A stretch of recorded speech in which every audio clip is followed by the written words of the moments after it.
Et on enchaîne directement avec JB qui est core contributeur, donc il nous vient de France. Il travaille pour l'entreprise Woodonit. Il est core contributeur, mais on le connaît bien. Il est toujours sur Slack, il écrit plein de choses, il fait les récaps. Enfin, il est très investi dans la communauté WordPress. Et aujourd'hui, il va nous faire une présentation sur Gutenberg, donc les rétrospectives et les prospectives de la montée en compétences.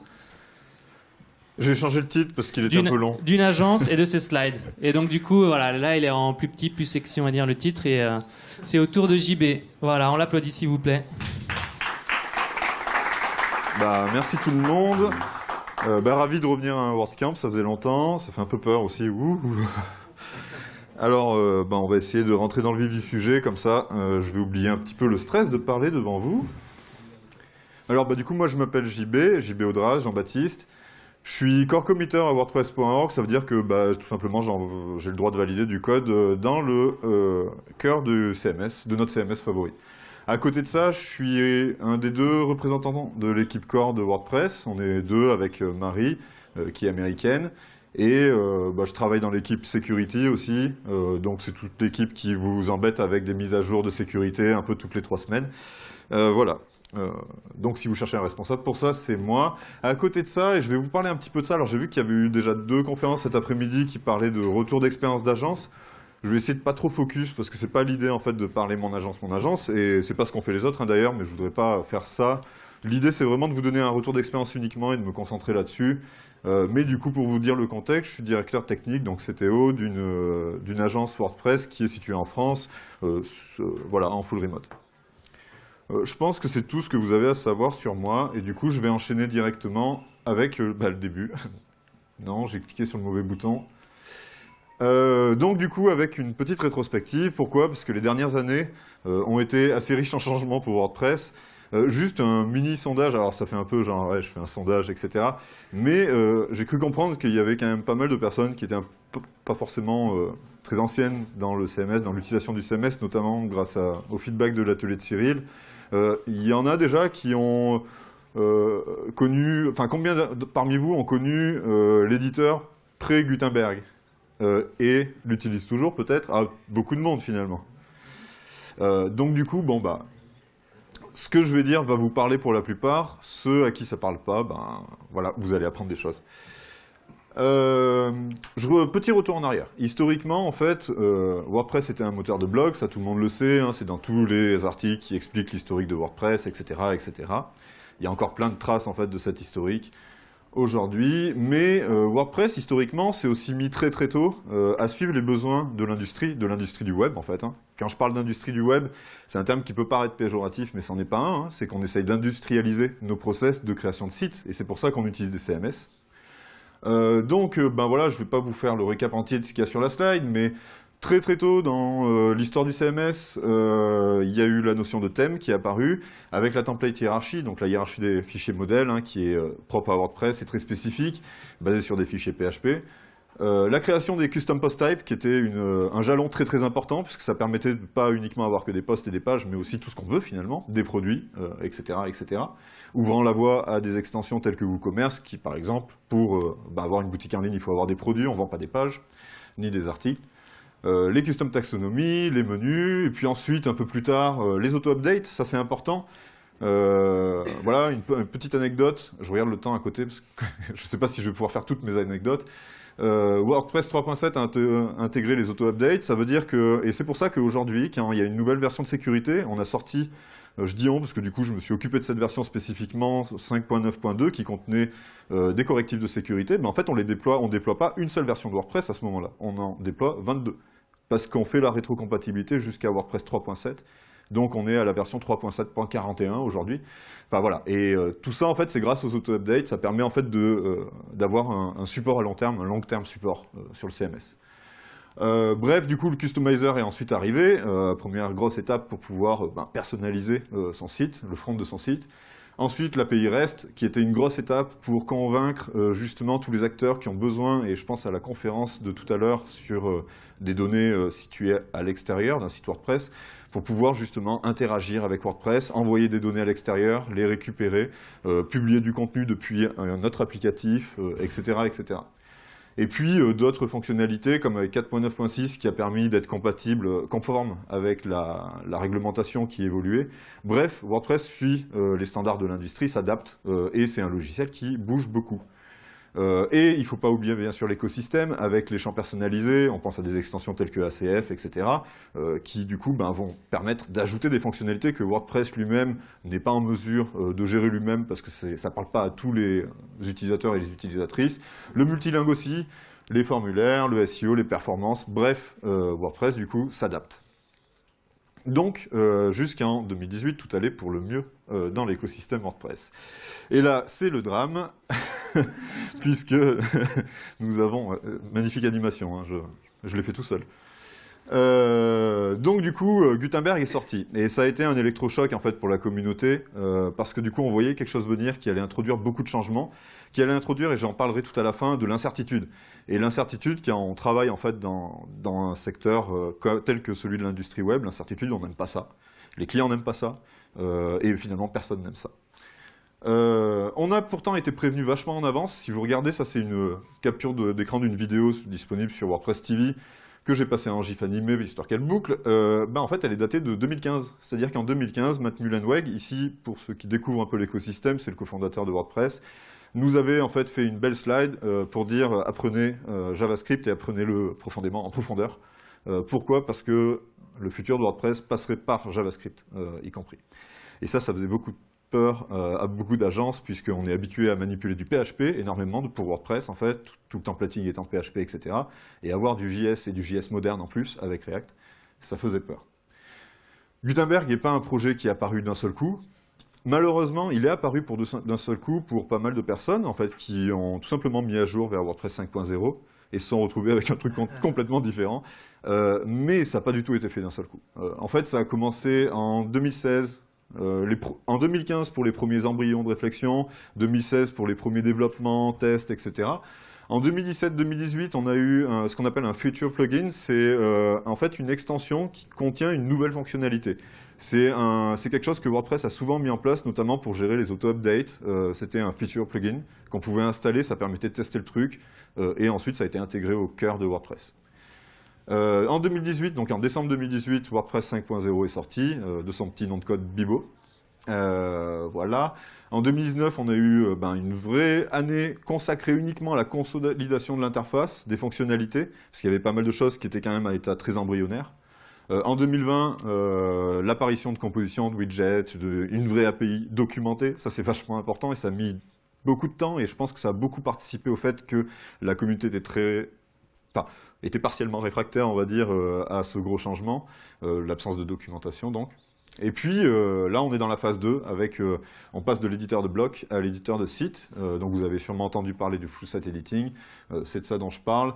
C'est quelque chose qui a commencé en 2021, qui va bien sûr durer jusqu'à 2022, et vous allez voir, ça va être l'objet de la conférence, ça va continuer, même se poursuivre probablement quelques années. Du coup, ici, je vais vous faire un petit récit, en fait, du point de vue d'une agence. Voilà, j'ai déjà dit son nom, donc pas besoin de le répéter à toutes les sauces. Ce récit, en fait, il peut vous montrer, du coup, des aspects positifs, des choses qui ont bien marché, et puis d'autres choses qui ont moins bien marché. Je suis content des choix que j'ai faits, et en même temps, je vois aussi qu'il y a eu certains manques, des choses que j'ai pas bien vues, en fait, à ce moment-là. Pour rappel, c'était CTO de l'agence, donc j'avais des décisions à prendre, des choix à prendre, et tous n'ont pas été bons. Et du coup, ça m'a donné des enseignements pour ce qui nous arrive devant, là, tout de suite, bientôt, avec le full site editing, et comment justement traiter ces nouveaux changements qui arrivent. Donc, en 2017, du coup, à l'agence, c'était la découverte, comme dans beaucoup d'agences, hein, je pense, et tout ça s'applique bien sûr à des freelances, sauf que quand on est en freelance, c'est encore plus dur, dans la mesure où on a tout dans la tête tout seul. Voilà. Donc en 2017, l'extension Gutenberg est disponible publiquement sur GitHub. Donc du coup, tout le monde peut suivre son développement et y contribuer. On y croit, mais à la fois, on ne sait pas trop comment on va faire pour utiliser ce truc. Mais on y croit quand même. On essaye de se persuader que WordPress fait des choix qui sont positifs pour nous. On commence des tests d'implémentation technique, on les planifie plutôt d'ailleurs pour début 2018. On commence en fait finalement à préparer ce qui va nous arriver dessus. On savait en 2017 que ça tomberait en 2018, plutôt pour avril, pour le printemps. Donc il y avait urgence, en 2017, de commencer à faire de la veille et à monter en compétences. Les avis étaient hyper négatifs, bien entendu, et ça va empirer sur 2018 d'ailleurs. Les reviews en fait, sur cette extension donc, étaient à 1 étoile sur 5, etc. Pourquoi vous changez quelque chose qui marche, etc. Et ça, c'est très poli par rapport à ce qu'il y avait comme différents avis. Pourtant, de notre côté, on a décidé de faire un all-in, en se disant que WordPress a toujours été porté par sa communauté, et que de toute façon, c'est sa communauté qui permettrait de guider en fait, les choix de Gutenberg et de son développement.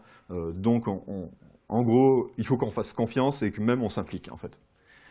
De notre côté, du coup, en 2018, alors je parle du premier semestre parce qu'au deuxième semestre, ça a été un peu différent. On a lancé en fait une phase de veille et de communication, une veille active en tout simplement en faisant l'apprentissage en fait, de cette nouvelle interface, de ce nouveau langage aussi. De notre côté, on n'avait aucune compétence en React à l'agence. Donc du coup, on est monté en compétence sur React, qui est la technologie qui propulse Gutenberg. On a contribué à son développement, on s'est un peu forcé au début, parce que moi je suis développeur PHP à la base, plutôt aussi un peu dans l'intégration, etc., le front, mais le React, j'y connais que dalle. Donc du coup, on s'est forcé un peu à contribuer au développement, ça nous a permis d'apprendre, et puis en même temps aussi d'essayer de porter des choses qui nous plaisaient un peu moins, par exemple. C'est bon, j'ai pas cliqué, ouais. Pour pouvoir essayer d'influencer aussi un peu le développement, dans une moindre mesure. Hein. On comprend vite en participant au développement de Gutenberg que Gutenberg sera jamais prêt au printemps 2018, que c'est mort quoi, c'était pas possible. Et ça, ne serait-ce que ça, c'est une information importante, ça nous a permis de nous organiser. On planifie du coup une montée en compétences et on décide de le faire via un projet client. Donc voilà, le client, tant pis pour toi, ça sera pour toi. Voilà, donc on monte un discours, parce qu'il faut quand même vendre tout ça d'abord, on monte un discours client, et ça c'est très intéressant, ça nous permet d'évoluer en tant qu'agence, en tant que freelance aussi, hein, c'est pareil, hein, on monte un discours commercial. On le base sur la pérennité, en disant, voilà, cet éditeur c'est le futur de WordPress, donc globalement, en fait, finalement, il va peut-être falloir y aller. Là, vous allez faire une refonte de site, autant y aller maintenant. Voilà, nous, vous pouvez nous faire confiance, on maîtrise super bien. Bon, voilà. Mais aussi en prenant la réutilisabilité des éléments, parce que chaque blog, du coup, une fois qu'il est développé indépendamment, du coup, il va pouvoir être réutilisé à travers le site, etc. Tout ça, c'est vachement intéressant. La simplicité, la propreté du code généré, par rapport à d'autres constructeurs de pages qui intégraient tout en shortcode. C'est-à-dire on a du shortcode dans la base de données, etc., on désactive et boum, les shortcodes apparaissent. Ici, en fait, on a de la donnée brute. Et les blocs sont identifiés, comme vous le savez peut-être, avec des commentaires HTML dans la base de données, ce qui veut dire que je prends ma page HTML, je la copie-colle, enfin le contenu de ma base de données, je le copie-colle à l'intérieur d'un autre CMS, ça marche. C'est du HTML, voilà. Donc ça marche bien, et du coup il fallait compenser quand même un truc assez important, c'est que quand vous allez démarcher un prospect, en fait vous donnez des références, et là on avait 0 référence, il n'y avait aucune référence sérieuse, il y avait quelques développeuses et développeurs de Gutenberg qui l'avaient implémenté pour des clients, mais c'était des petits sites, voilà, une pizzeria à New York c'est peut-être une grosse pizzeria, mais n'empêche que ça ne parle pas du tout à nos clients communs ici, en Europe. Donc voilà, il a fallu compenser avec du discours. De notre côté, on a choisi, pour ceux qui me connaissent un petit peu, ça va vous faire sourire, mais de prôner un discours pro-Gutenberg en disant dans la communauté, parce que dans la communauté, il y a plein de gens qui étaient contre, en disant voilà, ça va trop vite, ça va mal, c'est mal documenté, avec des vrais arguments, qui sont des bons arguments, c'est mal documenté, c'est un sacré bon argument pour un développeur. Voilà, nous on a essayé de dire voilà, mais ça va arriver, la documentation, il faut donner sa chance au projet, etc. Et on a vraiment eu ce discours-là très positif. Mais bon, être positif, ça ne suffit pas forcément. Donc du coup, on s'est mis en mission commando, une fois qu'on a signé ce premier projet, on a décidé de le faire full Gutenberg, en fait, entièrement. Pour une grosse enseigne de distribution, je ne l'ai pas mis dans la slide pour ne pas mettre la pub, etc. Mais c'est les Mousquetaires, donc Intermarché, voilà, grosse enseigne en France. Le site est toujours en ligne, mousquetaires.com. Donc c'est voilà, un site assez conséquent, avec en plus une agence parisienne uniquement créa, qui connaît rien du tout à la technique et qui ne veut pas en entendre parler, qui faisait les maquettes. Donc du coup, voilà, c'est un sacré challenge. À côté de ça, WordPress 5.0 est repoussé en décembre. Alors là, on s'est dit, ok, donc oui, là on était en août, en train de commencer le développement, et du coup on se dit, ok, on va développer le site doit sortir en décembre, sur une technologie qui n'existe pas encore, en fait, enfin pas officiellement, quoi. Donc du coup, on a installé l'extension et on a tout basé nos développements dessus. Honnêtement, si je devais le refaire, je le referais pas. Pourquoi? Parce que tous les 4 matins, du coup, on avait une dépréciation, un élément qui était codé d'une façon. Finalement, voilà, l'équipe de développement de Gutenberg, du coup, décidait de faire autrement. Il fallait tout réadapter de notre côté. Donc on a perdu du temps, enfin on a perdu du temps. Le projet est sorti. Nous par contre on a compensé derrière. Et ça c'était pas facile. De plus, ça a été difficile quand même de convaincre. En termes de crédibilité, Gutenberg avait de très mauvaises reviews. Les clients sont pas bêtes, hein, ils vont voir en fait tout ça. Et ils voient tout de suite, vous êtes sûr de votre coup là? Voilà, le client fonctionne aussi maquette par maquette, surtout quand on a une grosse agence design créa derrière. Voilà, je ne vais pas dire le nom de l'agence parce que je n'en dis pas forcément du bien, mais voilà, c'est une très très grosse agence. Et du coup, maquette par maquette, nous, en termes de budget sur Gutenberg, etc., c'était un peu compliqué à gérer. Gutenberg n'est pas fait pour fonctionner maquette par maquette. Il faut maqueter du coup les petits éléments, c'est du design atomique, c'est du design system en fait finalement. Et si on est à la maquette, on valide la maquette, ensuite on fait l'autre maquette, etc., c'est pas du tout fait pour ça. Et du coup, voilà. La montée compétences nous a pris du temps. On a eu heureusement un gros travail de notre lead dev qui s'y est pris un peu au dernier moment. Donc franchement, j'ai eu la grosse sueur froide. Mais ils sont, je crois que juste avant la conférence, il me disait que son lead dev aussi avait, enfin voilà, qu'il y avait eu quelques soucis. Les lead devs sont des gens compliqués. Non, gros travail de compensation et du coup, il est monté en compétences, mais c'était chaud au dernier moment. La formation des contributeurs, on a dû refaire tous nos supports parce que tout était nouveau. Et bref, du coup, en plus, voilà, l'utilisation du feature plugin, ça j'en ai déjà parlé. Le site est quand même sorti juste après WordPress 5.0, donc on a enlevé l'extension, et en croisant les doigts, et ça a marché, en fait, ça marchait nickel d'ailleurs. Donc du coup, ça s'est bien passé, mais honnêtement, on a eu vraiment chaud aux fesses, et si c'était à refaire, voilà, je le referai pas de cette façon, pas avec un truc vraiment en cours de développement. En revanche, du coup, ça nous a donné de l'expérience, et ça, c'était cool. Et c'est pour ça que du coup, je viens le partager ici. C'est en gros, vu ce qui arrive, peut-être que ça peut vous intéresser tout ça. En 2019, du coup, c'était la consolidation. On a décidé du coup que 100% des projets se feraient avec Gutenberg. On est monté en compétence au niveau de l'équipe projet dans son ensemble, parce que ça suffit pas que le lead dev il sache faire. Il faut que tous les devs savent faire, et puis aussi les chefs de projet. Il faut qu'ils sachent du coup contribuer du contenu. Il faut qu'ils sachent expliquer au client comment son contenu va être géré. Donc c'est vraiment en fait au global qu'il faut monter en compétence, c'est hyper important. On a fait plein de petits projets qui sont globalement tous bien passés, enfin plutôt bien passés. On développe des extensions, comme une extension, voilà, je fais de la pub, mais pour le coup, elle est sur le repo, donc ça va, Reusable Block Extended, qui permettait de faire du full site editing avant que ça sorte, c'est-à-dire que ça permettait avec les blocs réutilisables de pouvoir les utiliser pour construire son footer, son header, etc., et d'autres éléments récurrents d'une page, enfin d'un site plutôt. Et tout ça, ça nous a permis du coup d'acquérir en expérience, en compétences, en fait, hein, c'est ce que j'essaye de vous dire, ça c'est la partie positive du truc. On communique dans la communauté, petite conférence au World Camp Marseille, etc. Et puis là, on se lance dans un gros projet d'usine acide pour un groupe international, en partenariat avec une agence créa, et là, ça change tout, qui connaissait Gutenberg déjà, et qui développait avec Gutenberg. Alors, il est où? Je sais qu'il est là, mais... Ah là, il lève la main. Avec l'agence Fantassin, qui est située à Lyon, qui sont des experts de Gutenberg, et du coup, ça a tout changé. Parce qu'en fait, eux, ils sont partis directement du design system, c'est-à-dire... On ne va pas designer toute la page. Non, on va déjà prendre le call to action qui est ici. Et ça, on va dire que c'est un agencement d'un bloc groupe avec un bloc titre, un bloc bouton, un bloc paragraphe. Donc, qu'est-ce qu'il faut qu'on fasse en premier? Le bloc bouton. Déjà, si tu commences par raisonner comme ça, tu es beaucoup mieux pour pouvoir faire du sur-mesure avec Gutenberg. Donc ça a tout changé. En 2020, la pérennisation, les projets passent progressivement en maintenance. Là, petit fail de mon côté, parce que c'est moi qui n'ai pas anticipé ça, c'est que c'est bien, on avait briefé toute l'équipe projet, mais on avait aussi toute l'équipe maintenance, parce qu'on a vraiment deux activités. Chez nous, c'est les projets et la maintenance. On avait toute l'équipe maintenance qui, du coup, a vu débarquer des trucs dans une technologie complètement différente, et qui devait ensuite faire des évolutions, etc. Et là-dessus, en fait, on a ramé pour rattraper le temps perdu, alors qu'on aurait pu anticiper ça. Et surtout qu'à partir de maintenant, on anticipera ça, parce que c'était quelque chose qu'on aurait pu anticiper et qui est vachement important. Il faut faire monter en compétence tout le monde, voilà, de A à Z dans toute la chaîne.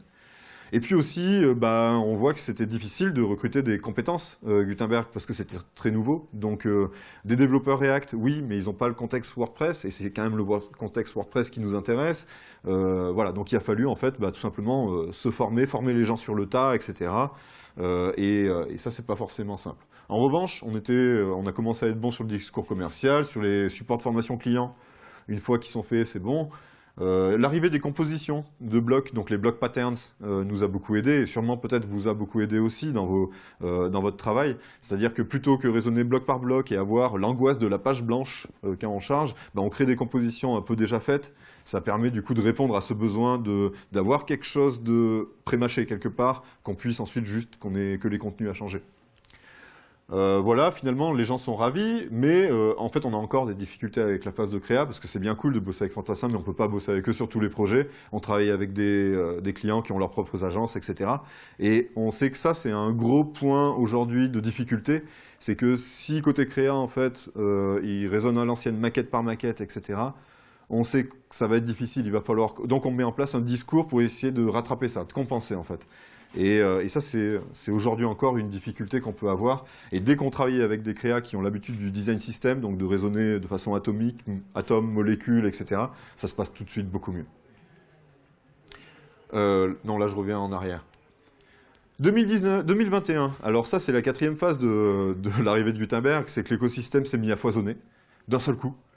Une ribambelle d'extensions, des thèmes, etc., qui supportaient Gutenberg, alors que, voilà, depuis 2 ans, du coup... En fait, en 2021, la communauté, je ne sais pas si c'était le Covid qui a envoyé ça ou j'en sais rien, mais les gens sont devenus beaucoup plus bienveillants par rapport à cette évolution et se sont dit, ok, c'est là maintenant, on va non seulement faire avec, mais en plus on va participer. Et il y a eu plein d'extensions qui ont été créées, qui nous ont tous permis du coup de faciliter les choses. Des extensions aussi énormes comme les extensions SEO, de performance, de cache, etc. se sont mis à proposer des choses spécifiques pour Gutenberg et du coup, bah, forcément, ça l'a rendu beaucoup plus intéressant. Voilà, la documentation aujourd'hui est plutôt bonne. Je ne dis pas qu'elle est parfaite, mais elle est plutôt bonne. Et c'est sûr que c'est beaucoup mieux aujourd'hui, en 2021, en fait, d'avoir quelque chose qui est bien documenté dans beaucoup de langues, etc. Le recrutement, c'est beaucoup plus facile. En 2021, d'un seul coup, ben, les gens connaissent, c'est l'éditeur natif. Il y a peut-être ici des personnes qui n'ont connu que Gutenberg, parce qu'elles ont installé leur premier WordPress en 2018, par exemple. Et donc ça, c'est... Voilà. Gutenberg est aussi plus stable, et ça, bah, évidemment, ça aide. Hein. Voilà, de ce côté-là, nous, à l'époque où on avait fait le premier site, quand Gutenberg n'est pas sorti, c'était toutes les semaines, on avait l'erreur que vous connaissez tous, ce bloc a rencontré une erreur inattendue, voilà, il ne peut pas être chargé. Bah, ça, c'était dur. Et là, je vois quelqu'un qui rigole, c'est parce que cette personne, du coup, fait des formations, et quand tu fais des formations et que tu as tout qui change tout le temps, bah, voilà, bonne chance, comme on dit. Petit à petit, bah, y a des références de projet Gutenberg qui sont utilisables, et je parle de nos références à nous, mais aussi les références de la communauté, des autres agences. Alors nous, on est plutôt situé en France, les autres agences françaises, c'est des choses qu'on peut utiliser, c'est-à-dire on n'est pas obligé d'utiliser uniquement ces références, hein, dire voilà, regardez ce site, il est super, bah, il a été fait par nos confrères qui l'ont fait avec Gutenberg, et bien sûr, après des références internationales comme le site de la Maison Blanche, qui pour moi est juste l'archétype du site Gutenberg, en fait, fait parfaitement en 6 semaines. Enfin voilà, en gros, ils ont fait un travail phénoménal. Pour connaître les gens qui ont bossé dessus, ils n'ont pas mis n'importe qui dessus. Bref, du coup, Gutenberg est mature en 2021. Pourtant, il est sorti en 2018, donc ça a pris du temps.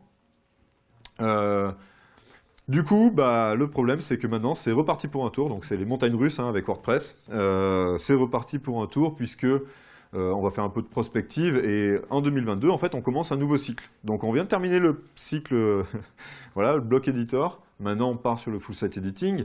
Ça remet une pièce dans la machine. Et du coup, l'intérêt, c'est que nous, en tant qu'agence, et vous, en tant que freelance agence ou utilisateur de votre site, en fait, hein, tout simplement, ben, on a déjà toute l'expérience qu'on a eue avec la première phase. Du coup, ici, les développeurs de Gutenberg sont partis dans une phase expérimentale qui était assumée en mettant éditeur bêta, si vous installez du coup WordPress 5.9 et 2022, donc le thème par défaut qui est sorti avec, vous avez editor, enfin site editor bêta.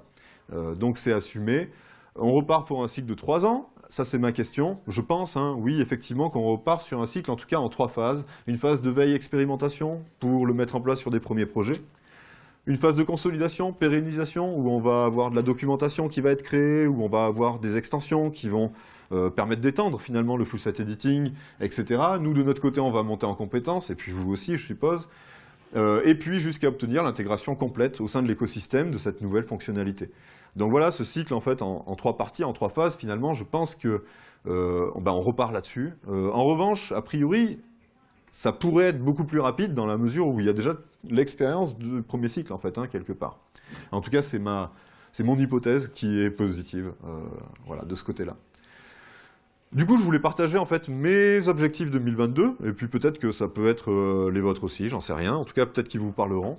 Mes objectifs 2022, c'est de commencer déjà à bâtir des petits sites en utilisant des blocs thèmes, donc des thèmes basés sur des blocs faits par d'autres personnes. Ça peut être 2022 ou ça peut être d'autres blocs thèmes. Il y en a plein. Il y en a ouais, une cinquantaine à peu près disponibles sur le repo.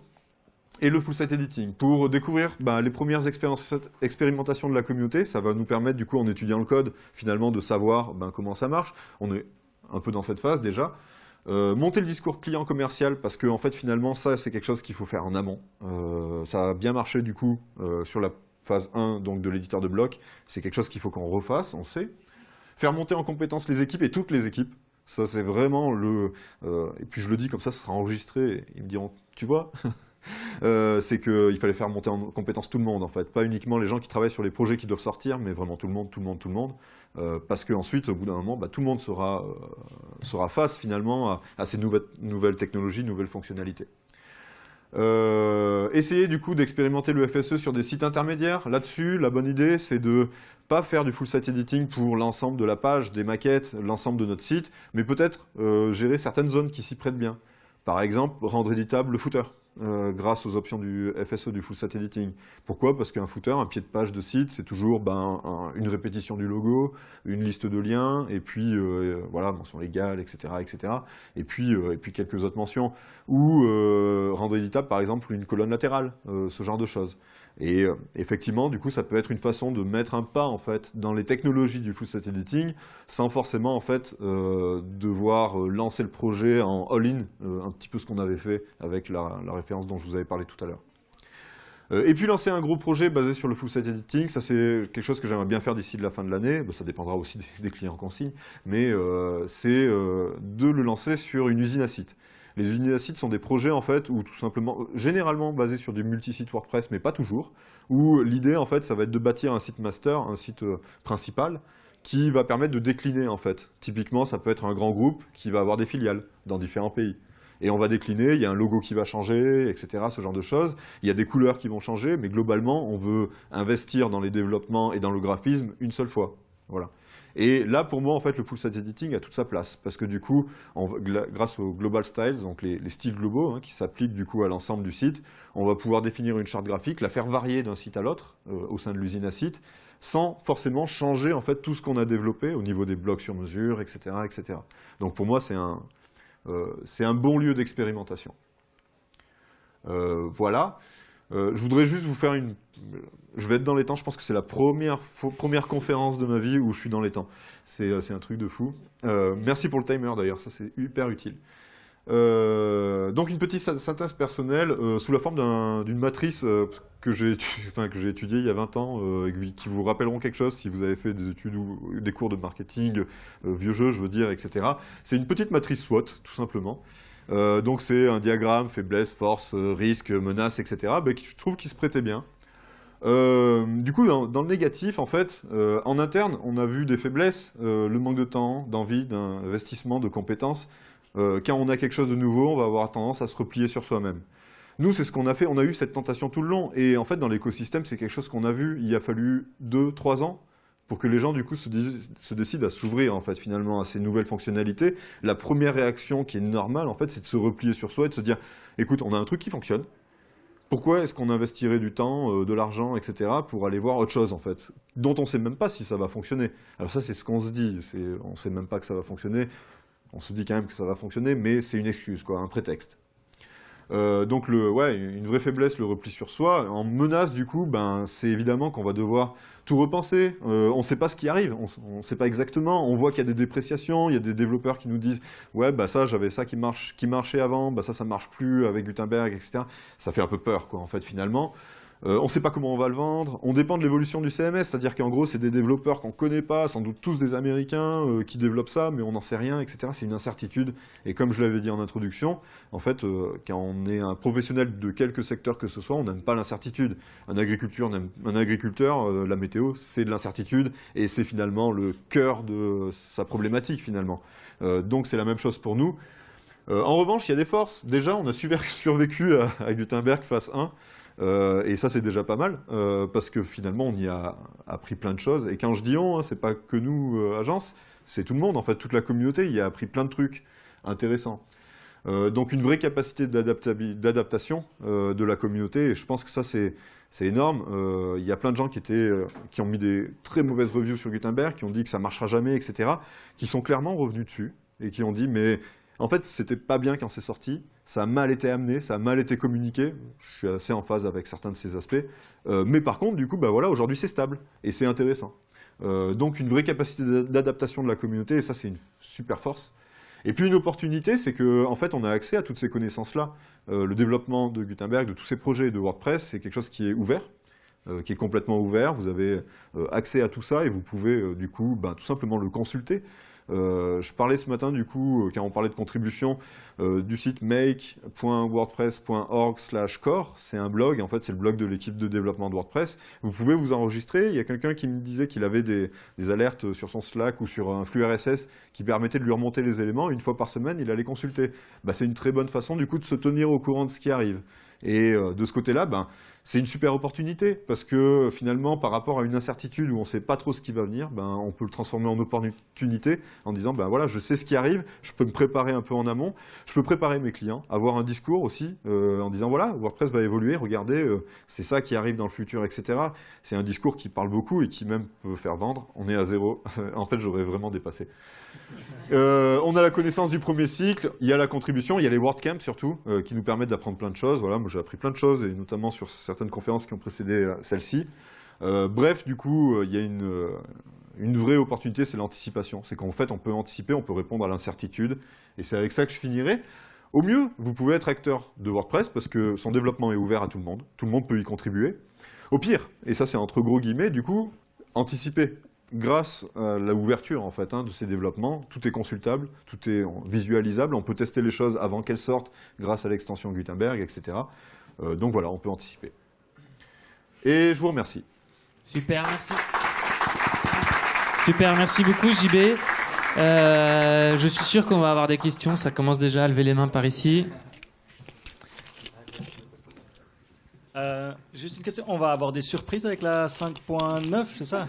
5.9 est sorti. C'est 6.0. pour vous là. 6.0, alors attention, ça fait peur, 6.0, on se dit oulala, vu ce qu'il y a eu sur 5.9, eh ben non. 6.0, du coup, ça sera une version mineure. Non, ça sera une version majeure qui sera un peu comme avec, quand il y a eu 5.0, il y a eu 5.1 qui a suivi, qui étaient des correctifs de Gutenberg. Des gros correctifs, des gros correctifs, mais des correctifs surtout. 6.0, ça va être de l'amélioration du full site editing en majorité. Pas que ça, il y a des nouvelles fonctionnalités intéressantes aussi. Mais 6.0 va être une petite version, en fait, finalement. Donc, 6.0, 6.1, consolidation.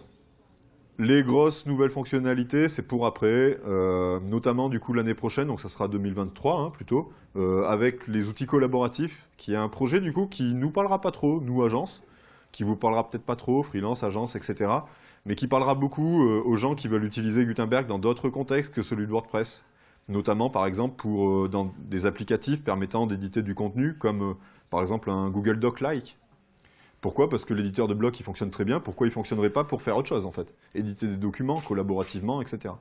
Donc ça c'est des phases qui nous concernent un peu moins, mais qui vont bouleverser beaucoup de choses, je vous l'assure. Et puis ensuite, il y aura le multilingue aussi. Gutenberg, du coup, a vocation à intégrer le multilingue.